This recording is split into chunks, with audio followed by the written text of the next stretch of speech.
Les GG continuent sur Radio Espace avec 3X Energy Drink de chez Établissement Casal, gare routière Cancan à Conakry.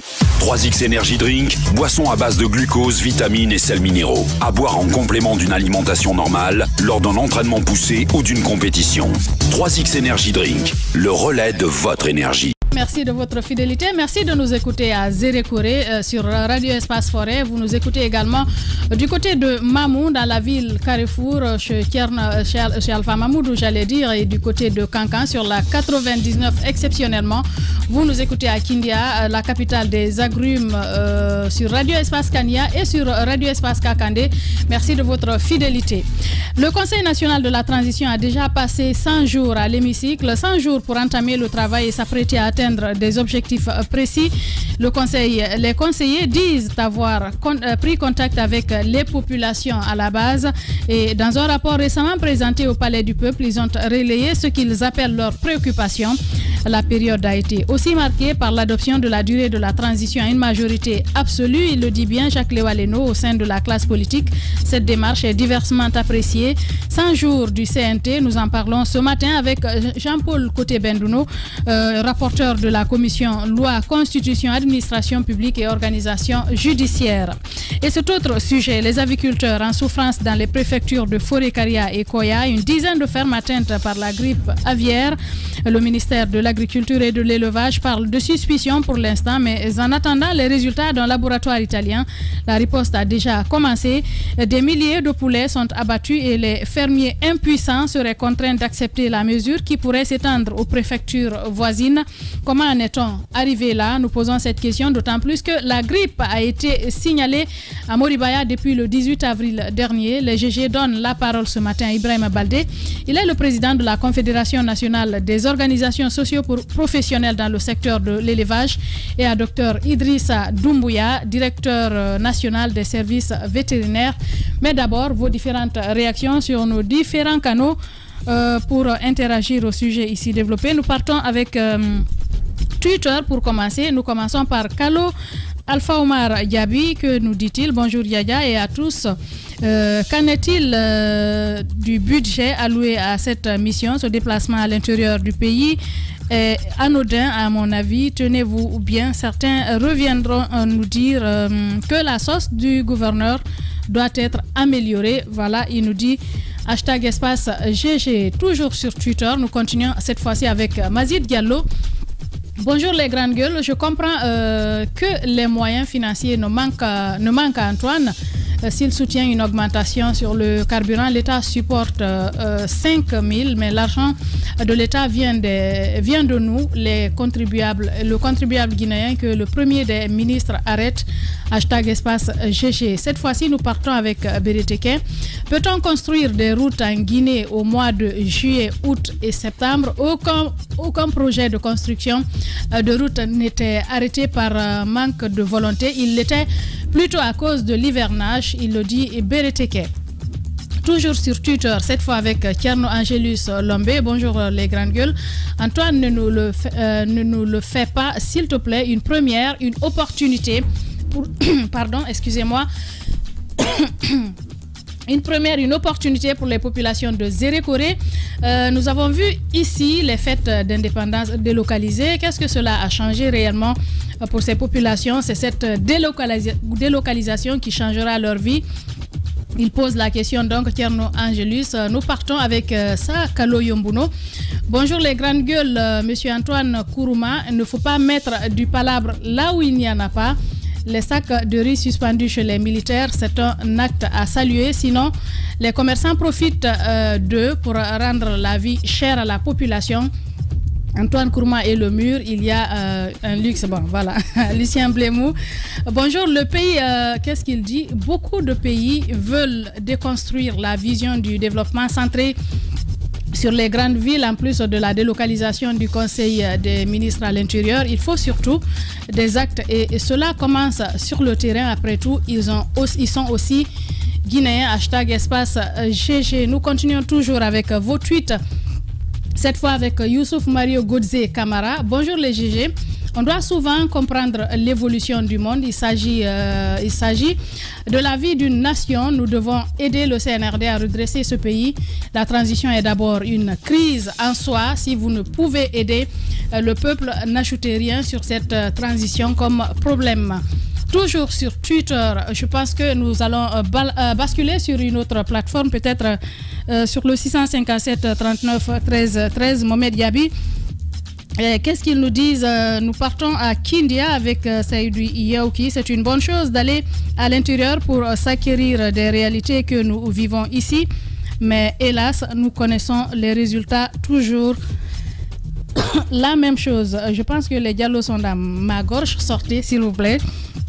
On va continuer avec d'autres messages sur nos différents canaux. Voilà, on n'a plus de messages avec les chroniqueurs qui vont certainement être dans ce studio pour continuer le sujet. Je le disais à l'entame, le Conseil national de la transition a déjà passé 100 jours à l'hémicycle, 100 jours pour entamer le travail et s'apprêter à atteindre des objectifs précis. Les conseillers disent avoir pris contact avec les populations à la base et dans un rapport récemment présenté au Palais du Peuple, ils ont relayé ce qu'ils appellent leurs préoccupations. La période a été aussi marquée par l'adoption de la durée de la transition à une majorité absolue au sein donc de la classe politique.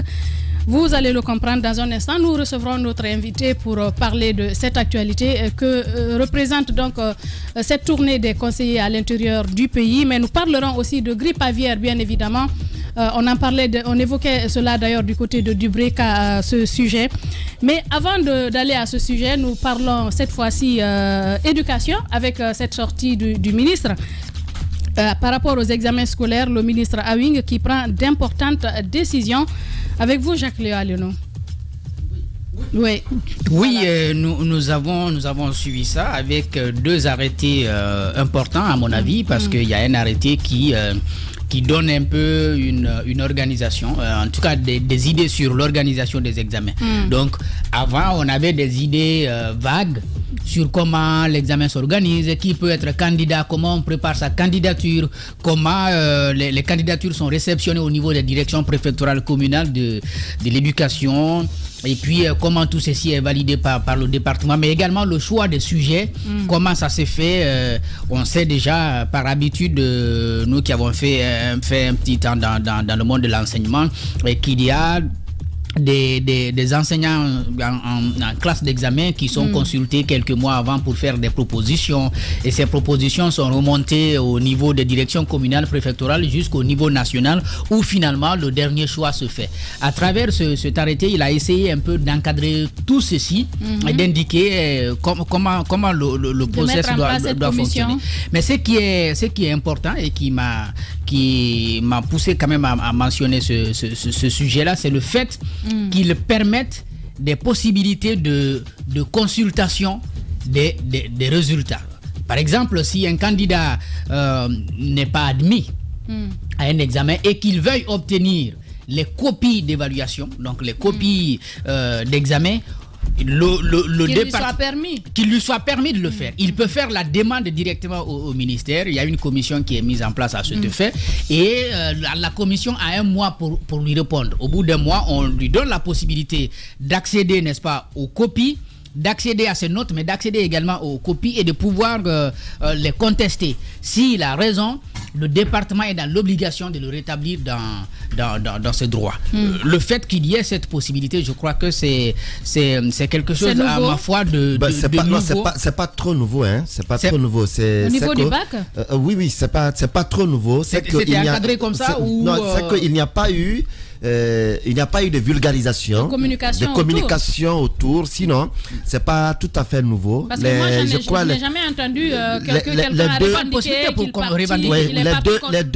les deux précédents examens, et avec Kao Carré par exemple, il y avait cette possibilité qui était donnée aux candidats de revendiquer lorsque vous estimez que la note qui vous a été attribuée, ou d'ailleurs votre échec, vous avez des éléments. Il n'y a pas eu de communication. Parce que là, c'est un arrêté qui encadre tout ceci. Voilà. Il y a même... il y en a eu. Tout cela était théorique, Daouda. À l'époque, c'était théorique. C'était théorique. Ce n'était pas que théorique. Il y avait bien un arrêté. C'est ce que je dis. Ce qui a manqué, c'est l'application. C'est l'application et même la communication, la vulgarisation qui permettent à tout le monde de savoir que ces dispositions existent. Il y a ce problème. Aujourd'hui, il y a beaucoup de choses que Guillaume Awing est en train de déterrer.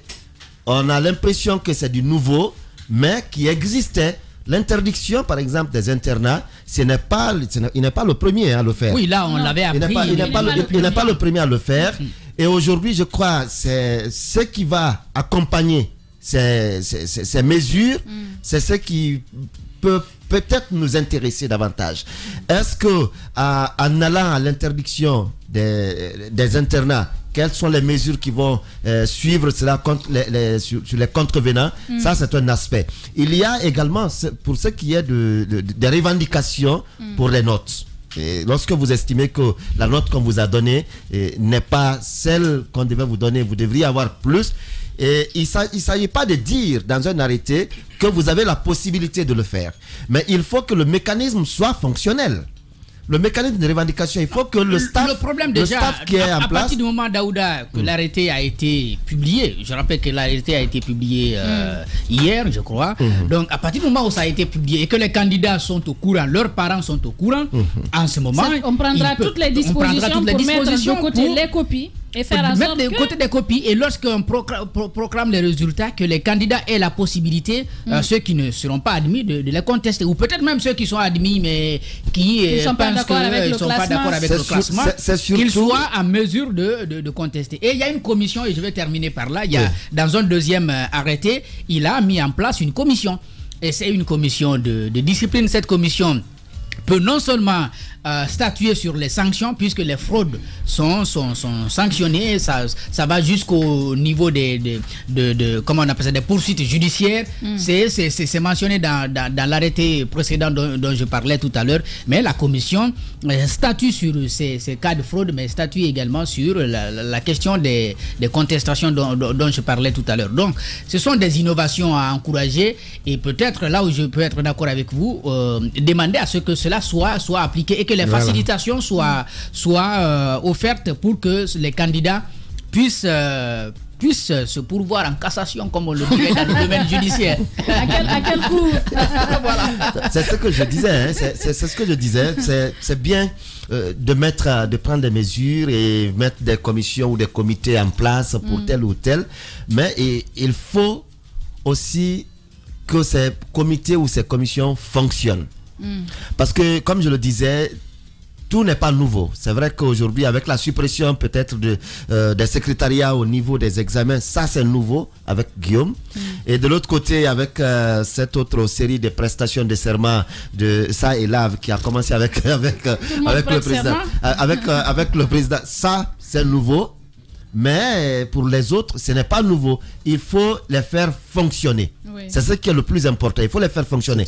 Qu'un élève, par exemple, qui est à Beila, qui est à Massanta, qui est à Nzerekore ou je ne sais où, qui a la possibilité de pouvoir revendiquer au même titre que cet élève, ce candidat qui est à Kaloum.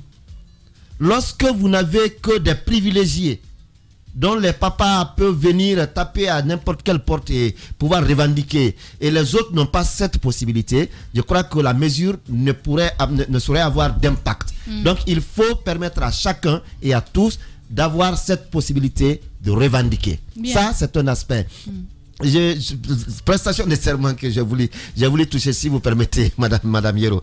Et on a constaté que c'est devenu une mode partout depuis la présidence, et jusque-là, toutes les nominations, dès que vous êtes nommé, vous passez devant le président, vous prêtez serment sur soit la Bible, soit sur le Coran, et vous vous saluez. C'est ainsi on vous met à la tâche. On ne peut pas se réjouir de cette façon de gouvernance, à mon avis. On ne peut pas se réjouir de cette façon de gouvernance. Attendons de voir ce que ça va donner. Non, c'est que ça va donner. Je pense que quand on prête serment, c'est de se dire qu'on sert la République, qu'on sert le peuple, qu'on ne trahira pas sa mission. Vous savez, quand quelqu'un n'a pas confiance en vous, qu'il vous demande, vous jurez. aujourd'hui, en fait, jurer tout le monde. Est-ce que ça va empêcher les comportements? Il a même à jurer. Oui, il a juré. Mais est-ce que ça a un impact? On attend de voir ce que ça va donner. On est là, on observe. On est en train de vivre déjà.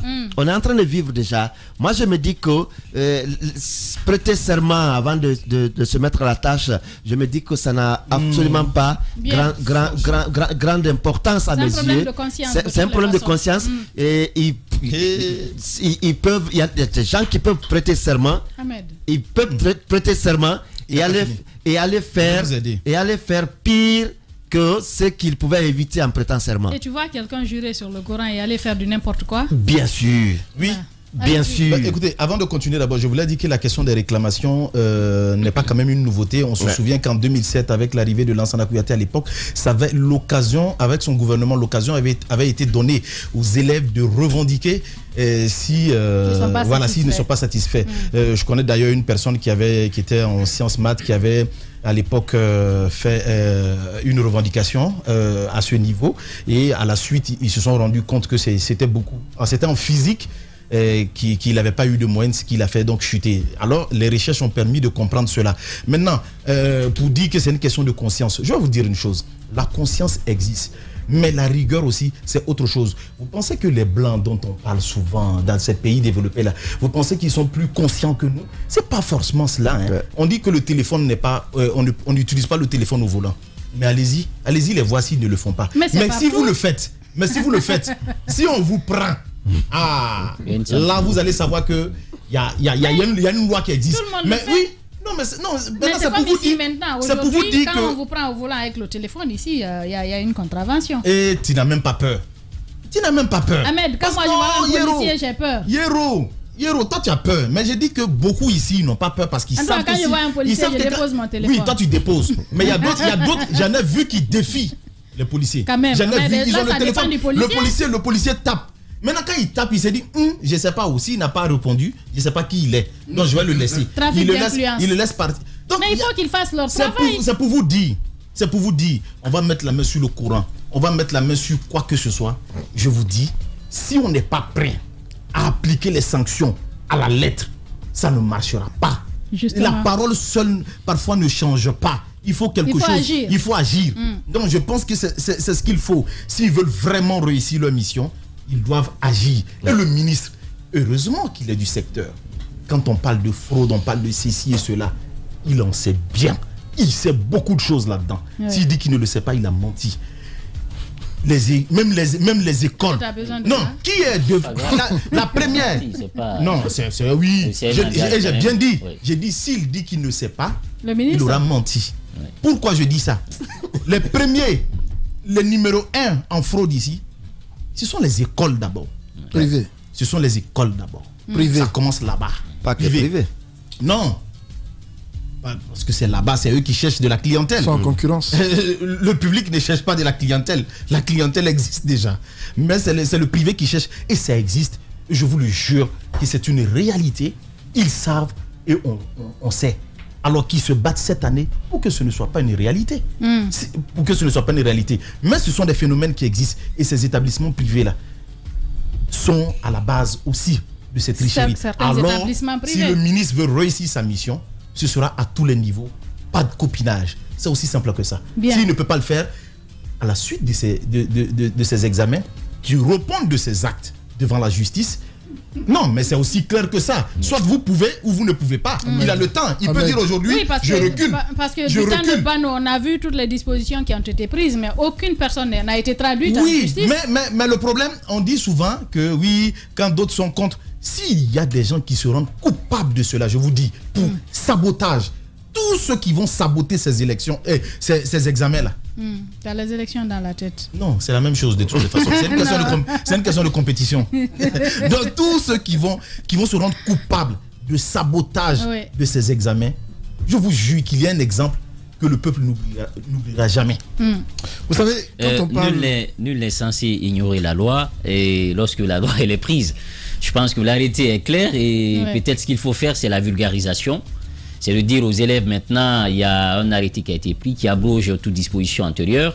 Et donc, à partir de cet instant, personne ne doit dire il y a un vide juridique, je n'étais pas au courant. La loi, elle est déjà prise, donc on ne doit plus l'ignorer. Oui. Maintenant, il faut vulgariser, expliquer aux élèves, aux encadreurs, parce que les examens n'ont pas démarré, pour dire voici les dispositions qui sont prévues. Ça, déjà, je pense que ça met de la puce à l'oreille. Ça les prépare moralement à affronter les examens dans la sérénité. Parce que j'ai vu les dispositions sur les sanctions. En tout cas, par rapport aux internats, on nous apprend que ils ont arrêté net. Il y a une note qui a été... À partir de 19h, il n'y a plus de révision. Voilà. Le ministre a déjà pris une note pour ça. Quiconque sera pris va être sanctionné, va répondre à la hauteur de sa forfaiture. Donc, il faut vulgariser un peu cet arrêté-là.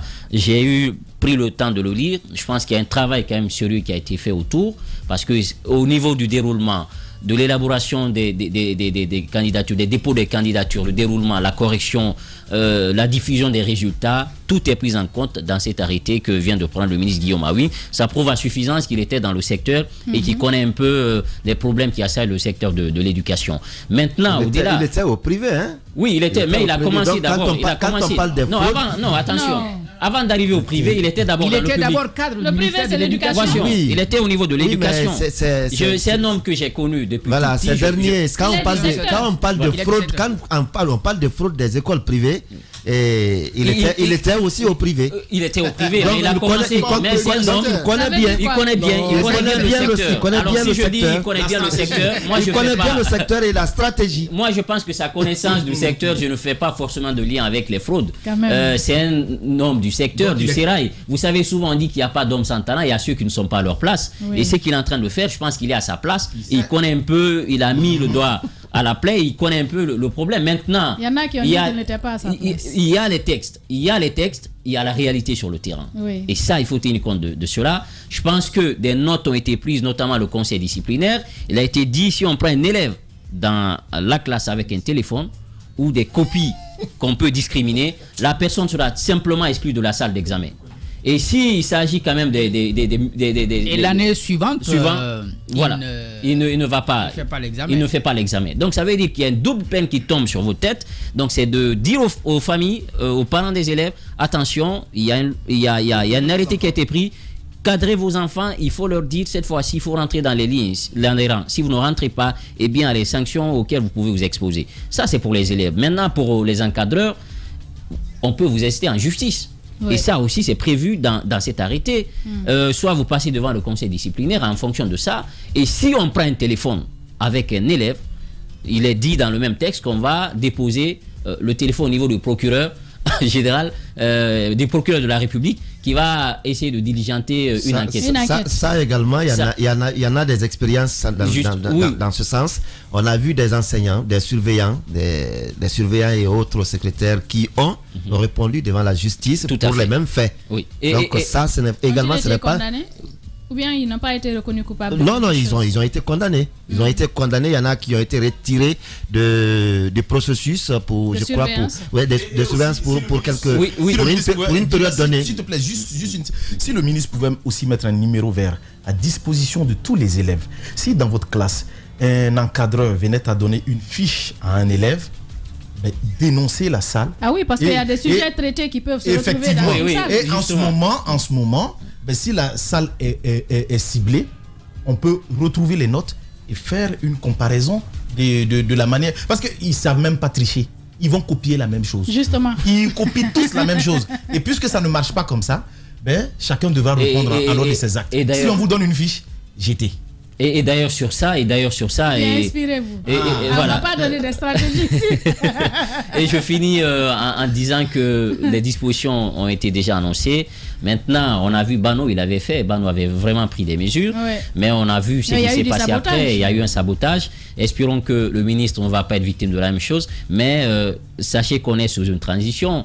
Et déjà, on a tapé du poing sur la table à tous les niveaux. Maintenant, est-ce qu'on va suivre les décisions? C'est la question qu'il faut se poser aujourd'hui. Maintenant, avant les examens, il y a des mesures aussi qui ont été prises par rapport aux candidats qui n'ont pas eu, par exemple, le brevet, mais qui falsifient des diplômes pour se retrouver au lycée, ou qui n'ont pas eu l'examen, mais qui viennent au collège. Vous savez, il y a eu des situations comme ça. Et j'apprends qu'il y a eu... des sessions rapprochées.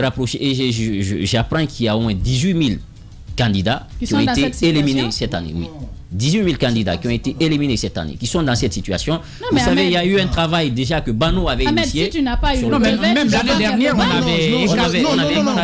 Vous savez, c'est pourquoi on dit, quand on sort, si on n'a pas eu l'argent, on n'a qu'à avoir au moins la connaissance. Il faut te retourner avec la connaissance chez toi. C'est important. Oui. Dans d'autres pays, c'est très simple. Vous passez l'examen d'entrée au lycée. Si vous n'obtenez pas, parce qu'il y a une note de passage et il y a une note pour obtenir le diplôme. Vous pouvez obtenir la note de passage qui vous permet d'aller en classe supérieure, d'être orienté par l'État dans un lycée. Voilà, vous partez, mais vous n'avez pas le diplôme. Ça vous permet de continuer votre cursus. On n'a pas ce système-là. Non, mais justement, c'est pourquoi je dis, au lieu d'éliminer 18 000 personnes, ce sont des idées qu'on donne, ce sont des pratiques qui existent. Non. On peut là, on parle de fraude. On parle de fraude. Imagine un enfant qui n'a pas eu l'examen d'entrée en 7e année. Nous connaissons la pratique. Il y en a qui se disent d'aller au collège en attendant l'année prochaine. Oui, mais justement, c'est ce que je vous explique. Il y en a qui reprennent pendant 4 ans sans avoir l'entrée en 7e. Ils sont en 10e année. Oui, mais c'est ce que je vous explique. On dit la même chose. Vous savez, c'est ce que je vous dis. Mais le système n'existe pas chez nous. Oui, ça n'existe pas chez nous, mais c'est ce que je dis. On ne peut pas être là à disqualifier 18 000 élèves, peut-être qui ont la possibilité de continuer. Ça leur donnera... Non, ça ne leur donne pas.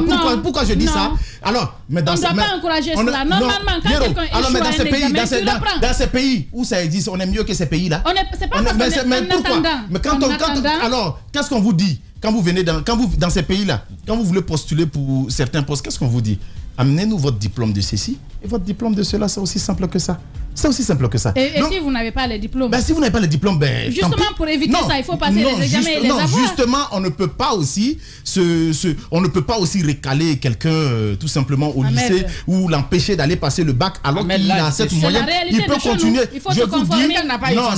Ce sont les réalités, c'est ce que je dis. Mais on peut améliorer ces réalités-là. Juste en Côte d'Ivoire ici, ce sont des pratiques qui existent depuis combien d'années? Mais on n'est pas dans ça d'abord. Non, c'est ce que je vous explique. On n'est pas dedans, mais on doit se conformer au monde moderne. Oui, c'est ce que je vous dis. Dans certains pays, dans certains pays, pour aller même au collège, il n'y a même pas d'examen. Ça n'existe plus dans certains pays.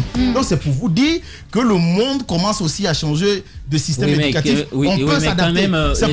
C'est pour vous dire. Non, c'est pourquoi je dis qu'on peut bien le faire en mettant en place un système avec le niveau souterrain non, mais si tu as maintenant, mais c'est ce que mais ce niveau souterrain là, il faut être strict. Nous sommes dans une stratégie en ce moment avec le ministre, mais c'est d'être strict. Alors ceux qui vont sortir du lot, qui vont avoir cette moyenne là, les permettant de pouvoir aller en classe supérieure, mais pas le diplôme pour l'instant, et après ils peuvent faire le diplôme en candidature indépendant, comme étant des candidats libres, ils peuvent le faire. Mais si on ne sert pas, on dessert tout, et après on nous dit niveau souterrain, on va s'en prendre à qui? Si nous appliquons cette situation dont tu parles là, voilà, dans ce pays, rien ne peut marcher. On pense que rien ne peut marcher. Alors parce qu'on n'a pas envie d'être sérieux avec nous-mêmes. À un moment, soyons sérieux, soyons je disais pour finir, le sérieux, c'est de ne permettre qu'à ceux qui ont le brevet de faire le bac. Non, je ne suis pas. Alors, je ne suis pas d'accord. Je pense que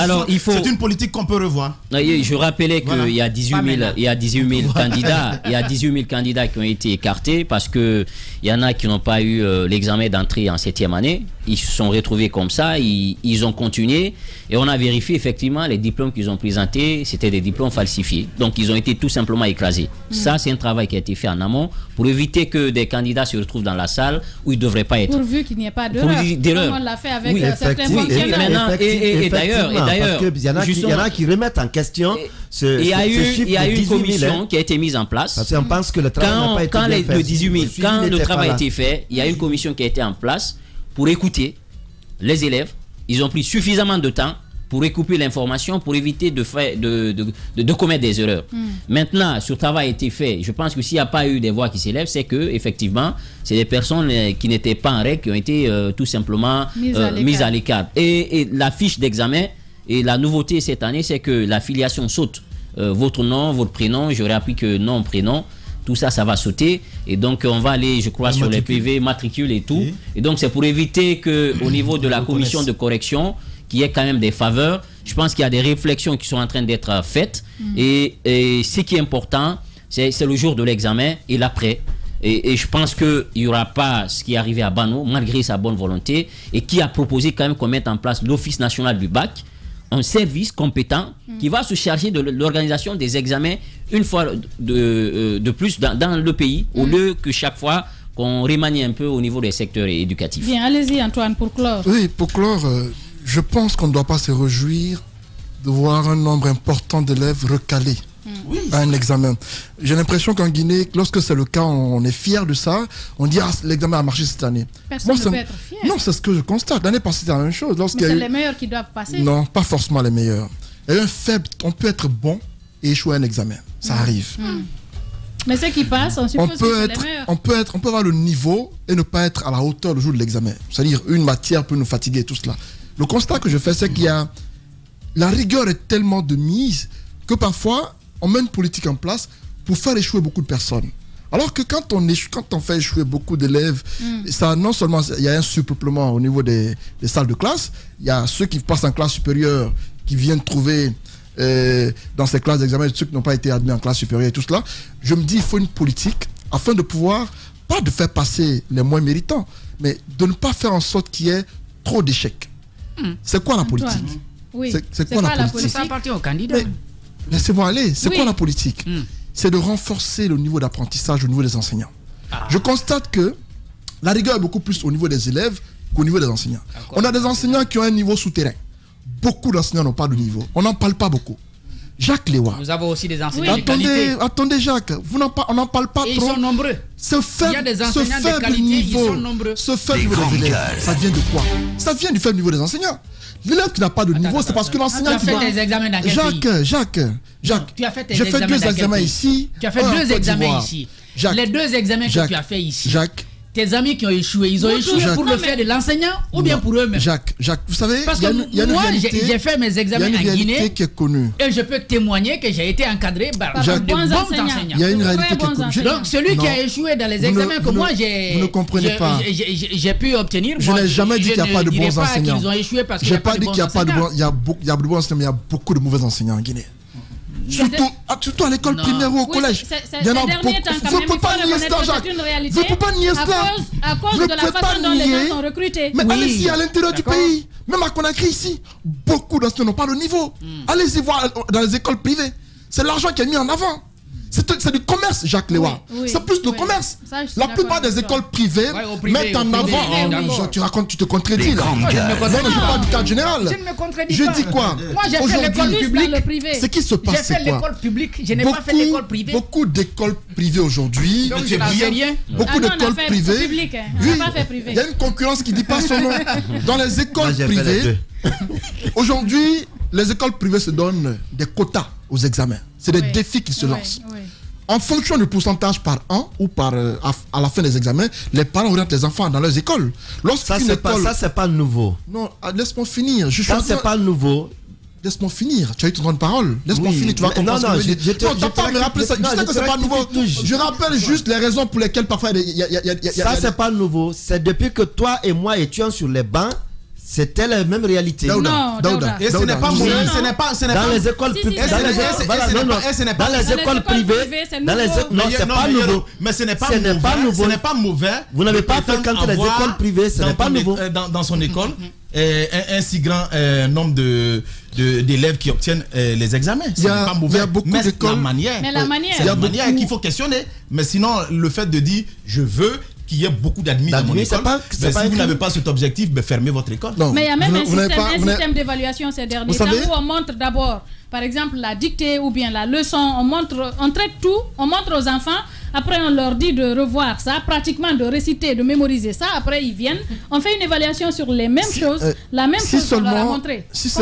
Quel résultat si seulement c'était basé sur des défis objectifs, on aurait dit oui, les écoles privées se lancent des défis. Sauf que beaucoup de fondateurs ont des entrées dans les ministères, ont des entrées dans les départements qui font les examens. La plupart, souvent, ont la primeur des informations au niveau des centres d'examen. Parfois, on leur donne des sujets. Moi, j'ai été introduit dans un groupe qui traitait les sujets. J'étais témoin de ce qui se passait à l'époque. Lorsque je suivais les enseignants, à qui on prend des photos dans les salles de classe, soit au tableau ou sur les fiches, sur les feuilles qu'on donne aux enfants, on prend leur photo, on met dans le groupe. Le professeur, c'est quoi son rôle?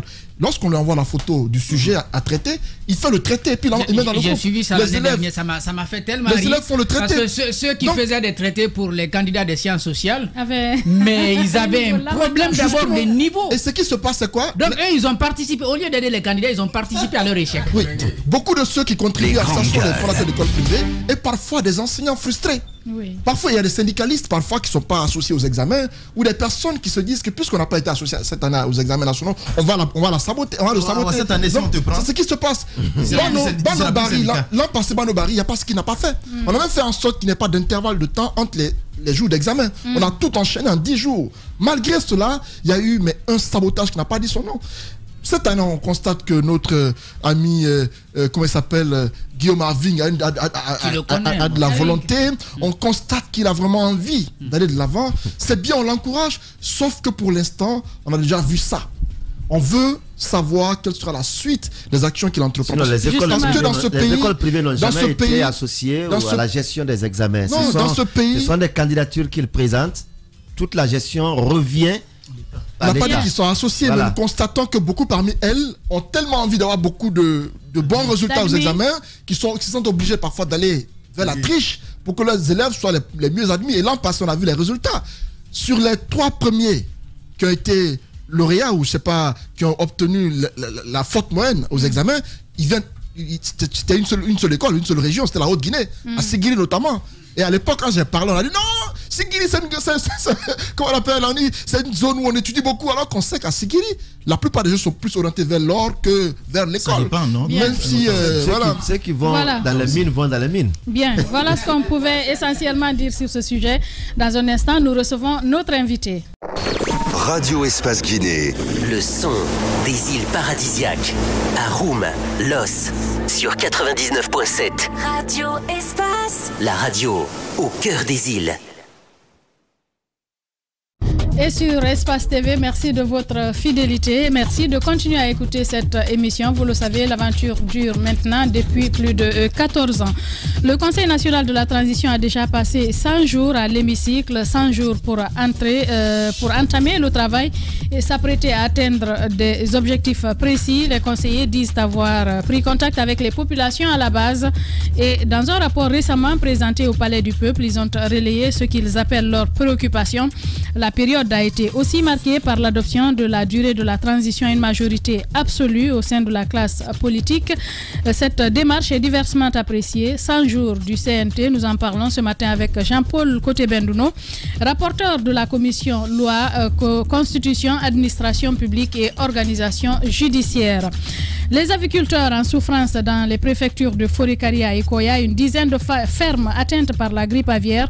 Le ministère de l'Agriculture et de l'Élevage parle de suspicion pour l'instant. Nous en parlons également certainement dans la troisième partie avec nos invités Ibrahim Baldé, président des aviculteurs, et Dr Idrissa Doumbouya, directeur des services vétérinaires. Nous partons avec notre premier invité déjà installé dans ce studio, Jean-Paul Koté-Bendouno. Bonjour, bienvenue. Bonjour. Bien, merci de nous rejoindre. Si vous pouvez rapprocher le micro, s'il vous plaît. Bonjour, Jérôme. Allez-y, Antoine. Oui, M. Koté-Bendouno, bonjour, bienvenue. On parle du CNT ce matin, mais avant, on veut vous écouter sur l'actualité avec ce qui se passe en Guinée. Il y a eu récemment cette publication du chronogramme pour la durée de la transition de 36 mois. Le CNT a voté, on a vu la classe politique, l'une partie qui n'est pas d'accord. Dites-nous en tant que juriste, que répondez-vous à tout ce qui se passe, votre regard? Je pense que la question de mon regard est une question, comme vous l'avez dit, qui peut être perçue de deux manières, soit sur un plan strictement juridique ou sur un plan politique, puisqu'au final nous sommes dans une institution, au nom de laquelle je suis là d'ailleurs. Et sur le premier aspect juridique, le débat essentiel que nous avons passé 3 jours à faire, contrairement justement à l'opinion qui pense souvent qu'il suffit d'être dans une institution en Guinée, que l'on soit, comme ils le disent, un vendu. Nous avons passé 3 jours justement sur un ensemble de débats juridiques, en l'occurrence sur la question de la compétence du CNT pour se prononcer sur les questions afférentes à la durée de la transition, sur le fondement bien sûr de l'article 77. Je dis bien pour se prononcer par avis, parce que vous savez très bien qu'il y a eu un décret du 6 avril, n'est-ce pas, instituant un cadre inclusif de concertation. Et ensuite, l'autre question, c'était finalement une question d'ordre procédural ou formel sur le choix, en l'occurrence, de la résolution. Sur le premier aspect, eh bien, sur ce qui me paraît le plus intéressant, sur la question de savoir est-ce que finalement le CNT aurait compétence à se prononcer, à donner un avis sur la question, puisque ce n'est pas le CNT qui a défini justement la durée de la transition. Sur cette question, rapidement, puisque je pense que si on entre dans le débat juridique ou juridique, les gens peuvent se perdre. Sur cette question précisément, prenons l'hypothèse, puisque ce n'est pas ma perception, mais prenons l'hypothèse que le CNT, en vertu de l'article 77, ne soit pas l'organe compétent pour définir la transition. Eh bien, il résulte des dispositions de l'article 60 alinéa B, qu'en l'occurrence, c'est justement les matières qui ne sont pas législatives, dans les matières non législatives que le CNT recourt à la résolution pour se prononcer par avis sur ces questions. En gros, c'est lorsqu'une question n'est pas une question législative que le CNT a compétence pour se prononcer par voie de résolution. Raisonnablement et par voie de conséquence. Ça, c'est dans l'article 60 de la charte. Ça, en gros, en vertu de l'article 77 de la charte, parce que le débat le plus clivant sur la question guinéenne, c'est de dire que vous ne devriez pas vous prononcer là-dessus. Est la contestation de la compétence du CNT pour définir la durée de la transition, sur le fondement de l'article 77. Heureusement que le CNRD a effectivement, par un décret du 6 avril 2022, défini, n'est-ce pas, créé un cadre inclusif de concertation, cadre au sein duquel la durée a été définie par une forme de processus de synthèse des différentes propositions qui ont été faites, en tout cas suivant le discours officiel. Et ensuite, le CNT ne fait que se prononcer par avis, en gros, donne son avis sur ces chronogramme sur cette durée qui a été proposée. La question qui a été posée, c'est de savoir... Son avis, vous dites... C'est son avis, oui, parce que la résolution... Son avis touche la revue à la baisse ou à la hausse aussi, parce que c'est 39 mois, je crois, qui ont été soumis au CNT, et le CNT revient avec 36 mois. Question intéressante, question intéressante. En gros, la question que vous posez est finalement celle de la valeur juridique de la résolution. Lorsque je parle d'avis, c'est justement parce que, au titre justement du règlement intérieur de l'Assemblée nationale, la résolution est justement l'acte par lequel le CNT donne son avis sur une question qui ne relève pas d'une matière législative. Raisonnablement, le débat est réglé sur le plan des droits, parce que si on part du principe que le CNT n'a pas compétence pour définir la durée de la transition sur le fondement de l'article 77, on ne peut plus contester que le CNT puisse émettre son avis sur une question qui ne relève pas de sa compétence, puisque l'article 60 du règlement intérieur prévoit que ce sont des matières qui ne sont pas législatives, qui sont celles dans lesquelles le CNT peut émettre un avis. En clair, la résolution que vous avez prise et qui détermine donc la durée de la transition à 36 mois, est-ce que c'est vraiment cette durée qui doit être opposable aux politiques, ou alors vous vous dites nous n'avons émis qu'un avis, donc les politiques peuvent s'entendre sur une autre durée? Nous ne nous disons pas, c'est une question éminemment importante malgré tout. Pourquoi? Eh bien parce que en droit, la résolution, en tout cas celle dont on parle, est une soft law, c'est un droit mou qui n'est pas juridiquement invocable devant un tribunal pour sanctionner une observation éventuelle. Cela dit, il y a en droit constitutionnel guinéen des résolutions qui sont contraignantes, puisqu'on fait par exemple que les dispositions des articles 54 de la Constitution de 2010 et de la Constitution de 2020, de la Constitution de 2020, prévoyaient une possibilité pour l'Assemblée nationale, lorsque celle-ci adopte par 2/3 une résolution, d'imposer au président de la République l'exigence du recours au référendum. Voyez-vous, nous sommes dans une situation où c'est la Constitution qui confère une certaine valeur obligatoire à une résolution. En l'espèce, il s'agit... La Constitution, là, sont discutes. Hein? La Constitution oui, mais c'est important, justement, au plan académique, de relever que lorsqu'on parle de résolution en l'espèce, la nôtre n'est pas obligatoire. On donne un avis. Mais qu'est-ce qui se passe? Lorsqu'on donne un avis et qu'une autorité en pouvoir public considère que cet avis est pertinent, dans un État qui a une vocation démocratique, parce que le CNRD a pris acte. C'est ça. En gros, juridiquement, si vous voulez qu'on parle de manière non politiquement correcte, le gouvernement n'était pas obligé de suivre les 36 mois, le délai proposé par le CNT. Mais si, j'ai dit qu'il n'était pas obligé. Et c'est à dire qu'il n'avait pas le droit de se l'approprier. La réponse est négative. Donc, nous avons émis un avis, le gouvernement aurait pu s'en passer et maintenir... D'accord, et surtout... mais il a pris en compte les 36 Il y a des conseillers qui avaient demandé motion, mais finalement, ils ont quitté la salle. Effectivement, ils reviennent sur l'article 60 du règlement intérieur, notamment sur la résolution, qui dit la résolution est un texte adopté à l'initiative de l'un de ses membres et qui n'a pas en droit le caractère général d'une loi. Donc ça veut dire que cette résolution, on peut la remettre en cause si on le souhaite demain. Ça ne s'impose pas, ça n'a pas une valeur contraignante. Oui, sur ce point, ce n'est pas seulement la résolution qui peut être remise en cause, la Constitution, qui est la norme considérée supérieure, peut être remise en cause. D'ailleurs, vous savez qu'il y a les dispositions des articles 75 de la Charte qui prévoient une possibilité de révision, n'est-ce pas, de la Constitution, à l'initiative du président, à l'initiative de 2/3 des conseillers nationaux, avec approbation éventuelle des 3/4, in fine. Donc, les lois peuvent être, vous le savez, par abrogation remises en cause. Bref, il n'y a pas un acte juridique futur contraignant qui ne puisse pas être mis en cause. D'ailleurs, le choix, sur ce point, l'intérêt de votre question, c'est qu'en réalité, la résolution avait ce double intérêt. Premièrement, régler la question de la contestation sur le caractère flou, parce que ce qui m'étonne un peu dans le débat juridique guinéen, c'est qu'en fait, on ne peut pas considérer que l'article 77 de la Charte est très clair, comme je l'ai souvent entendu, et dans le même temps dire que les forces vives de la nation ne sont pas définies. Il y a un souci de cohérence normative. Parce qu'en vérité... C'est quand même une réalité que les forces vives de la nation ne soient pas définies. C'est ça. Non, c'est pour juste vous dire, j'ai pas envie qu'on revienne vraiment sur ce débat, mais c'est pour vous dire en fait qu'en Guinée, dès qu'on travaille pour une institution, malheureusement, on a peur de prendre la parole. Vous savez, j'ai souvent peur de passer parce qu'au final, on passe des jours et des jours à évoquer des problèmes de droit avec insistance. Et Dieu merci, les autorités sont très réceptives, sincèrement, à ce que j'évoque et à ce que beaucoup d'autres juristes évoquent fréquemment. Mais il suffit que vous preniez la parole, vous êtes un vendu, vous êtes un... Mais non, en vérité, la question que vous évoquez est très, très, très intéressante. Est-ce que la résolution, finalement, est un acte qu'on peut remettre? La réponse est absolument affirmative. C'est d'ailleurs l'acte le plus souple, en fait, parmi tous les actes on pourrait passer par une procédure de révision de la Constitution, de la Charte en l'espèce, pour insérer dans la Charte des dispositions afférentes à la durée telle qu'elles ont été proposées au sortir justement du cadre de concertation. On aurait pu le faire juridiquement. Vous avez dit quelque chose, Jean-Paul, pour clore ce débat, on va être très précis. Est-ce que le CNT peut être considéré comme les forces vives en Guinée? Non, ce n'est pas le vrai problème. Pour moi, ce n'est pas le CNT qui peut être considéré comme les forces vives. La question c'est, est-ce que le CNT peut être considéré sur le plan sémantique et rigoureux, pas au sens guinéen du terme, est-ce qu'il est constitué ou peut être considéré comme constitué des forces vives? Pour répondre à cette question, si j'étais dans un état où il n'y a pas trop de polémiques personnelles, la réponse serait affirmative. Pourquoi? Eh bien, pour savoir si le CNT est... Vous avez peur de dire oui? Dites oui. Non. Pour dire si le CNT est ou non constitué des forces vives, la question qui se pose est celle de savoir, en l'absence de réglementation définissant ce qu'est une force vive de la nation, la question qui se pose est celle de savoir comment, en doctrine, on définit les forces vives de la nation. Il y a eu une conférence de Fontenay. Jean-Paul, le problème, c'est que dans la charte, on parle de forces vives et on parle du CNT. Justement, c'est pour ça que je redéfinis, parce que la question n'est pas de savoir est-ce que le CNT c'est les forces vives.